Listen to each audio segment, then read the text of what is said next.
So this question is a classic SUVAT question, but put into context. So the skier reaches this point C at 8.2 and then stops after 24 at point D. So a lot of people forget that in the previous question there was a lot of information here. So what we've got actually basically is we're going from here to here, from C to D, a nice flat course. So we want to figure out the coefficient of friction. Well, in order to do that, we need to find out actually what is she decelerating at, what is this person decelerating at. So write down what we have. Well, we know the initial speed is 8.2 at C, and therefore it then comes to stop, rest, after a distance of 24 meters. So we want to find, well, actually what does this person decelerate at? We've got V, U, S and A. So V squared equals U squared plus 2AS. Well, our V squared is going to go to 0. There's nothing there. So a slight rearrangement here. Then we end up with minus U squared is equal to 2AS. Plug your numbers in. 8.2 squared is equal to 2 times by A times by 24.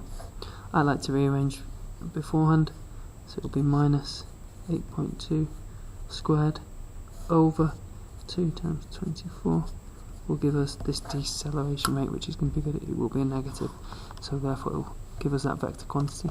So 8.2 squared divided by 48 minus 1.4 meters per second squared. So we've got this deceleration rate, and previously we were given the person's mass as 65 kgs. So therefore the person's decelerated Newton's second law at ma. In our case 65 times by minus 1.4. 65 times giving us a force, sorry about this, of minus 91 newtons, and the minus is just indicating the direction at which it's moving in. So now once we have this, then actually we know the force. Can we figure out the coefficient of friction? Well, if this is the force it's actually resulted in, then we know that the coefficient of friction is given by F is equal to mu times the contact force.